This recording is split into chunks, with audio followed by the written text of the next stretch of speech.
अस्सलाम वालेकुम friends. Hopefully आप लोग सब ठीक ठाक होंगे और ठीक ठाक से मुराद ये है कि you should stay positive and you should seek forward for something which could be good. आजकल हालात वैसे ऐसे नहीं हैं। अच्छा, आज का जो लेक्चर है वो it would be about social construction theory. अच्छा, सोशल कंस्ट्रक्शन थ्योरी जो है वो अपार्ट फ्रॉम जेंडर स्टडीज़ आपको ओवरऑल सीएसएस की काफ़ी सारे कॉन्सेप्ट्स को क्लियर करने के लिए it is a very important and very basic thing. ये दो थियरीज़ हैं। एक लर्न बिहेवियर है, वो तो खैर आपका उसमें वॉयलेंस में आ जाएगा, फिर जब हम वॉयलेंस को डिस्कस करेंगे तो उसको भी डिस्कस करेंगे। लेकिन फ़िलहाल जो हम बात कर रहे हैं वो सोशल कंस्ट्रक्शन की बात कर रहे हैं कि किस तरीके से सोशली चीज़ें कंस्ट्रक्ट होती हैं। तो इसमें आपको पहले दो कॉन्सेप्ट्स को बिल्कुल क्लियर करना पड़ेगा। Number one is objectivity and number two is subjectivity. ये जिन लोगों ने फ़लसफ़ा पढ़ा है या साइकोलॉजी को थोड़ा सा पढ़ा है या फिर सोशियोलॉजी को थोड़ा सा पढ़ा है, उनको थोड़ा सा इसका आइडिया है कि सब्जेक्टिविटी और ऑब्जेक्टिविटी क्या है।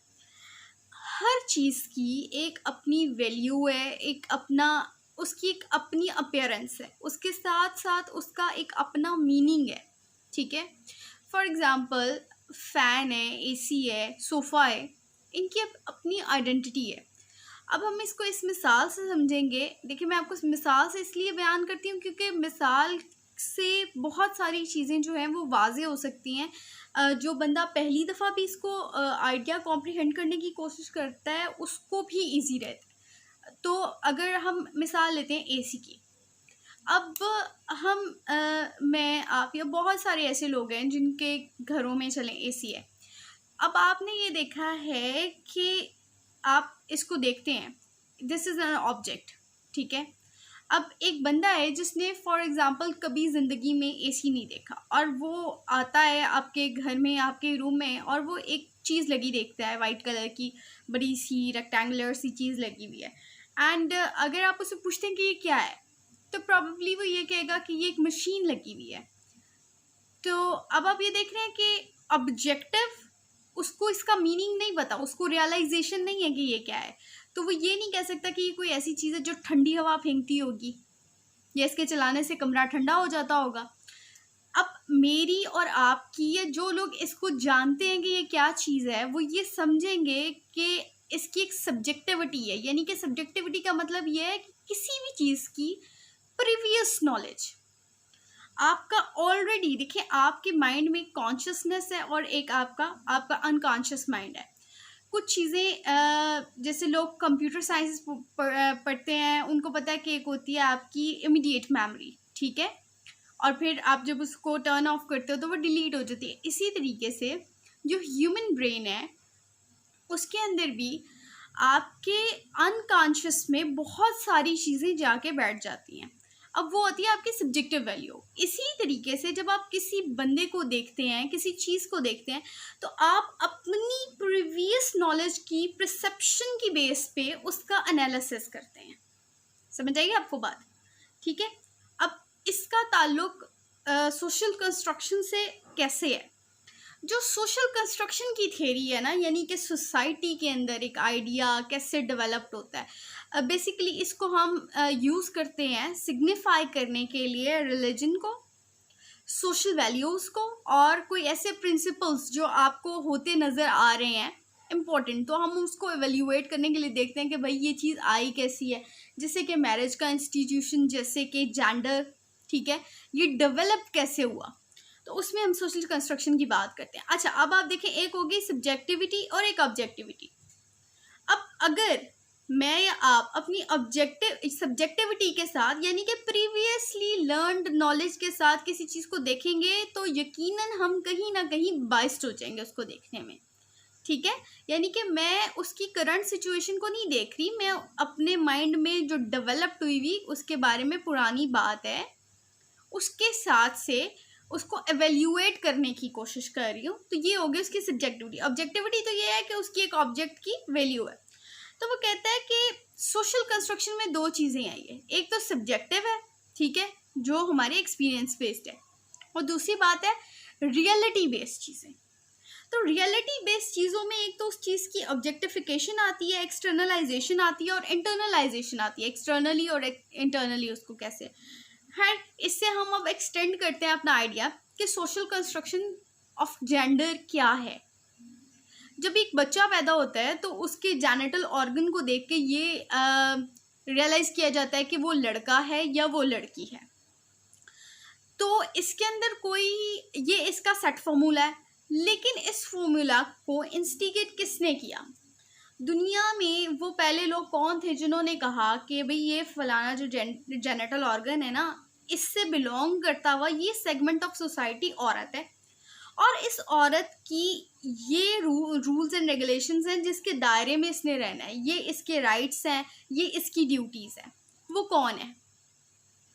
अब ये तो आपकी सोसाइटी के लिहाज से, यानी कि आप कंस्ट्रक्ट हुए हो, you are construct from the very Greek era. आपने सुना होगा, मतलब हम दूर जाते जाए ना, हमें कहाँ तक का डाटा मिलता है, तो डाटा हमें कोई मिलता है, आप ये देख लें कि आप अरिस्टोटेलियन एरा का देख लेते हैं, फिर आप इसका देखते हैं जो आपको मिलता है पीरियड जिसके अंदर हम हिंदू मिथोलॉजी देखते हैं, तो ये भी कोई हमें 1500 BC के पास का एरा। तो तब से ये चीज़ें कंस्ट्रक्ट होती जा रही हैं। इस कंस्ट्रक्शन के अंदर आप एक एग्जांपल मैं आपको कोट करती हूँ इसकी, कि सोसाइटी है और उसमें लोग रह रहे हैं। आपने सोसाइटी का सुना होगा जो हमारी स्टोन एज थी। स्टोन एज में भी इंसान रहते थे।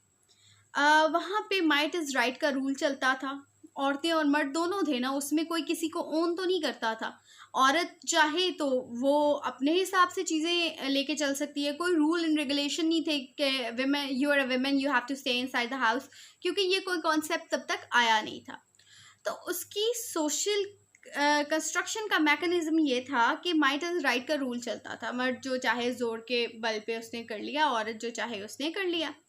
अब जैसे जैसे टाइम पीरियड आगे गुजरता रहा, आपका एग्रीकल्चर या एग्रेरियन एरा आता है, उसके अंदर जैसे इंसान ओन करना स्टार्ट करता है लैंड को, जब वो कल्टीवेशन को स्टार्ट करता है, यानी कि वेजिटेशन को लगाना शुरू करता है सिस्टमैटिकली।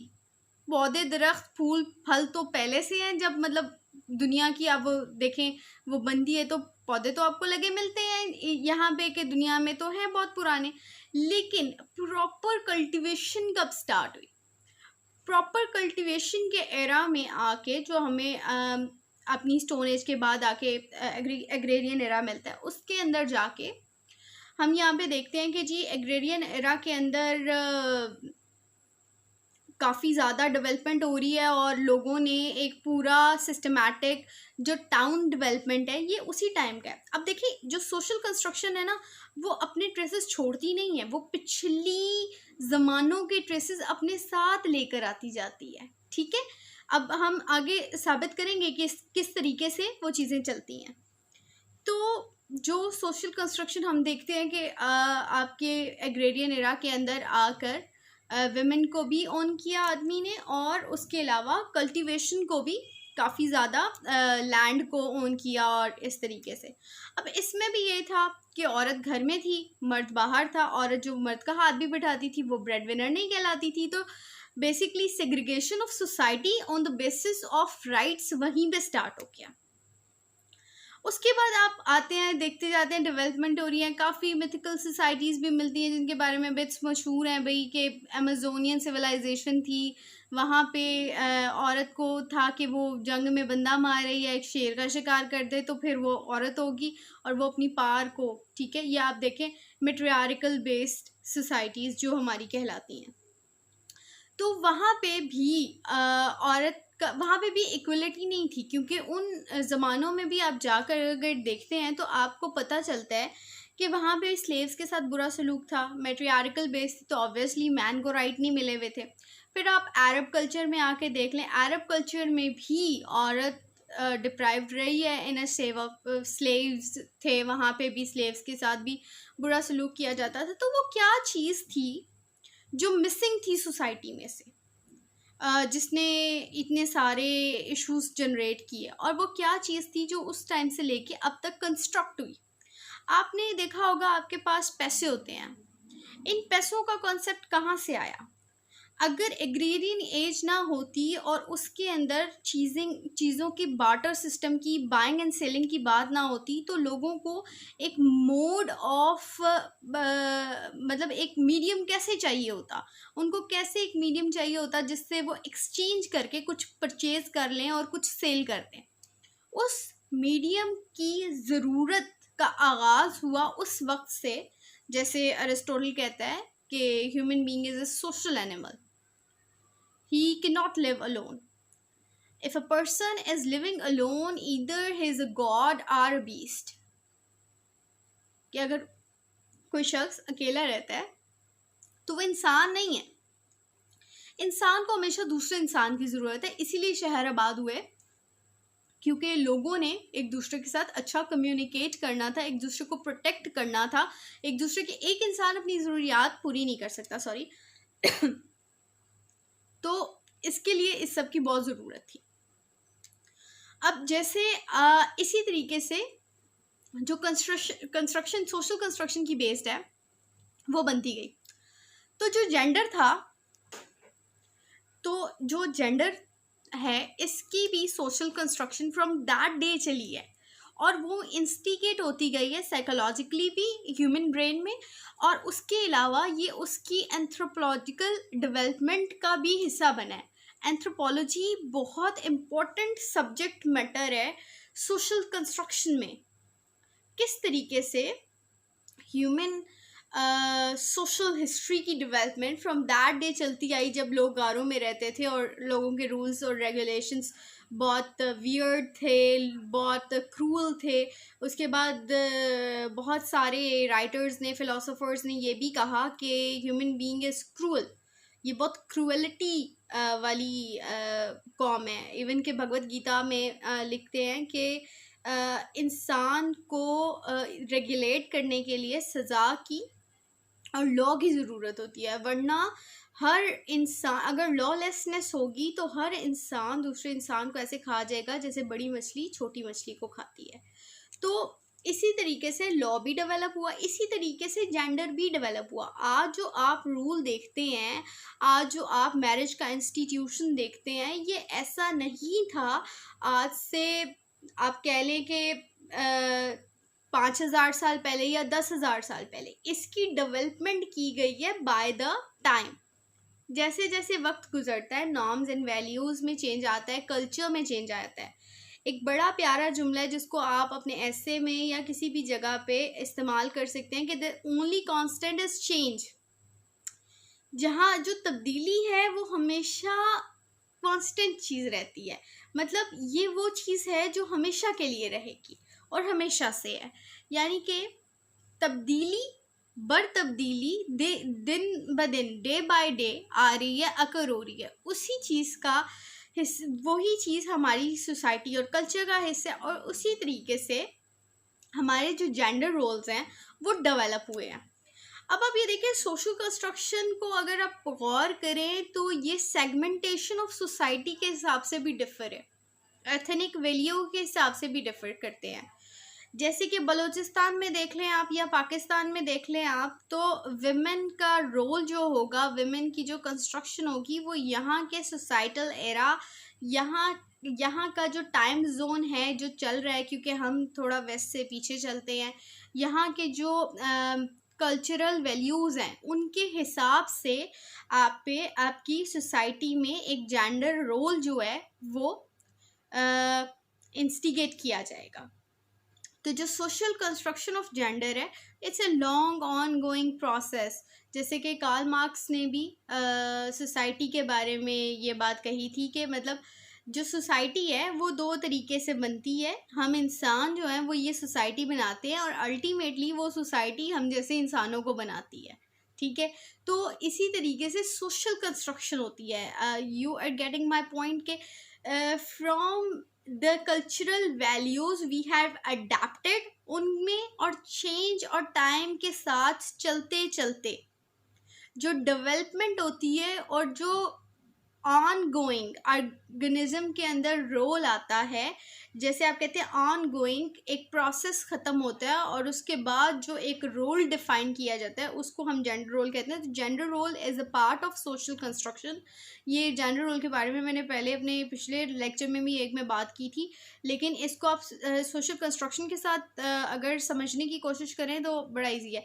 वर्ल्ड टाइम्स की बुक जो है उसके अंदर उन्होंने एक एग्जाम्पल दी हुई है, क्योंकि लास्ट टाइम मैंने क्लास में लेक्चर दिया था तो देयर वर सम स्टूडेंट्स जिन्होंने कहा कि आपने कोई बात नहीं की जो बुक में लिखा हुआ है। तो जो आपकी वर्ल्ड टाइम्स की बुक है उसके अंदर उन्होंने एक कैनेडियन बंदी की बात की है कि जो रिफ्यूजी है, ठीक है, और सोशल कंस्ट्रक्शन की एग्जांपल देते हैं।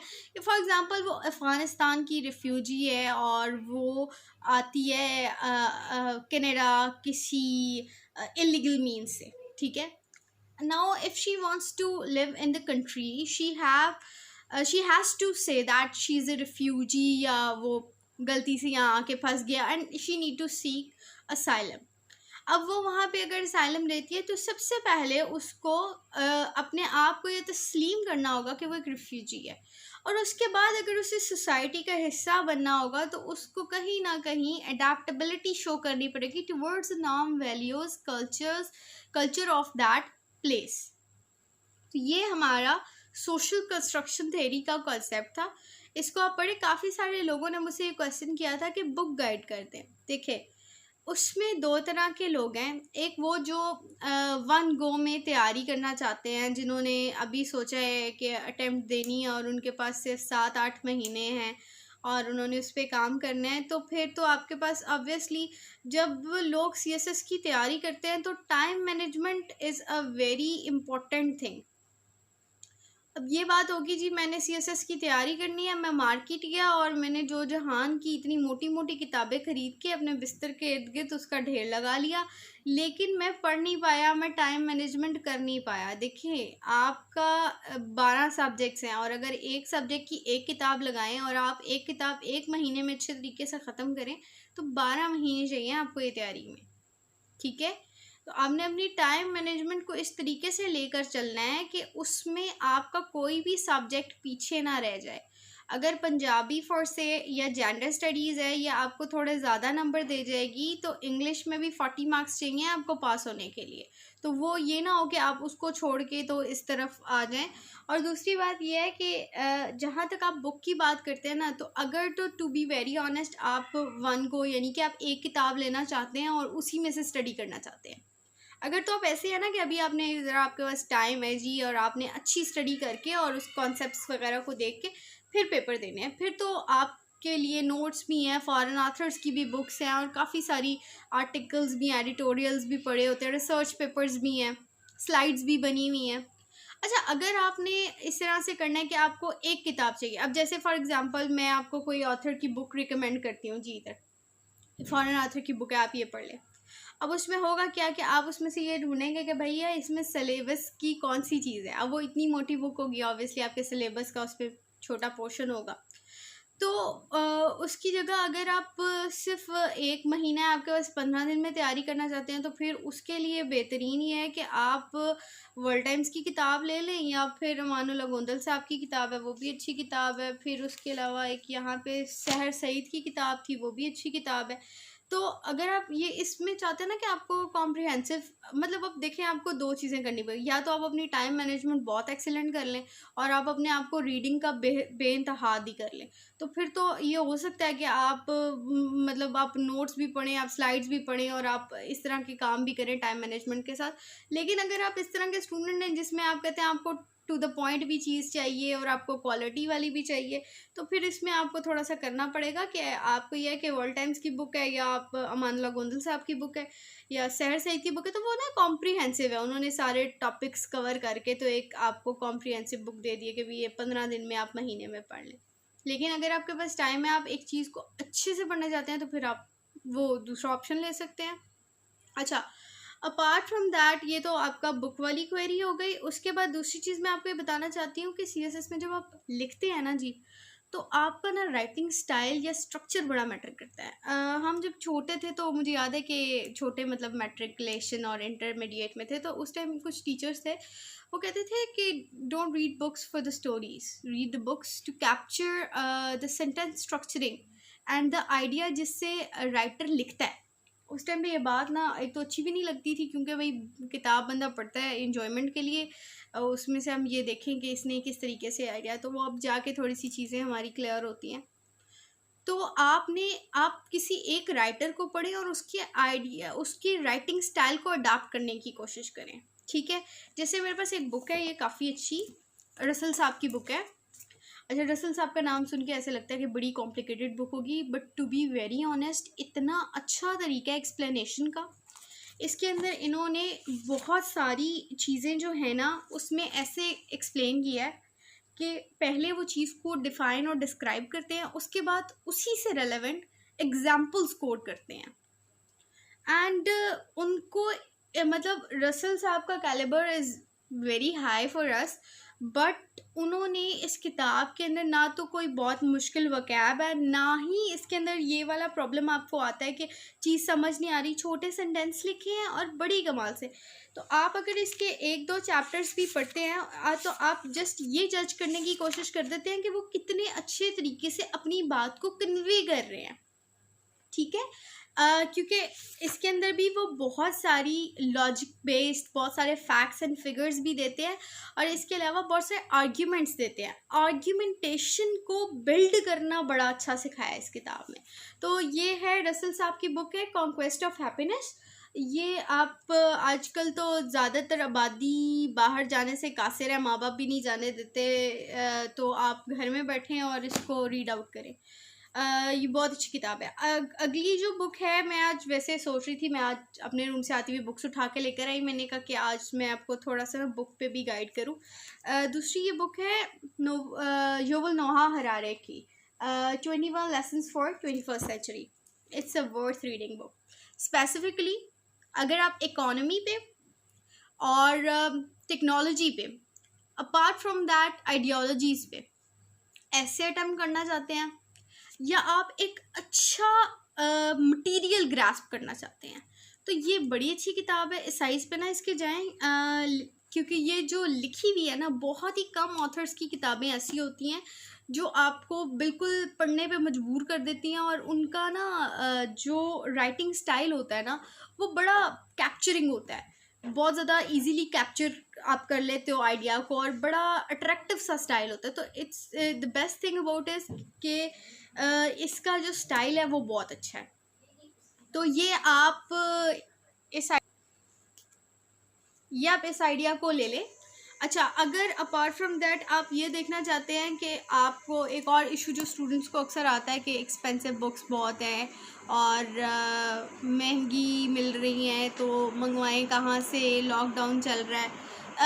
एक फोरम है book and berries, I guess book berries, तो मैं इसका ना बुकबेरी का नाम भी मेंशन कर दूंगी। ये बहुत अच्छा इन्होंने ऑनलाइन बुक स्टोर बनाया हुआ है, बड़ी इकोनॉमिकली आपको वहाँ पे बुक्स मिल जाएंगी और आप वहाँ से ऑर्डर कर सकते हैं, आपके घर पर डिलीवर, लाइक रियली इकोनॉमिक। तो आपको बहुत सस्ती और अच्छी बुक्स मिल जाएंगी। मैंने वहीं से ऑर्डर की है वाली, तो आप इसको लें, इसको पढ़ें। इसकी जो बेस्ट चीज़ ये है ना, हम अक्सर टेक्नोलॉजी बेस्ड, रोबोटिक बेस्ड चीज़ों के ऊपर डिस्कशन करते हैं, हम नेगेटिवली लेते हैं टेक्नोलॉजिकल डेवलपमेंट को, लेकिन जो इसके अंदर आइडिया दिया गया है it's up to the mark. आप अगर इसी के आइडियाज़ निकाल के एक टेक्नोलॉजी बेस्ड ऐसे बनाते हैं ना, मैं कहती हूँ कि पढ़ने वाला भी खुश होगा कि कोई चीज़ आपने लिखी है।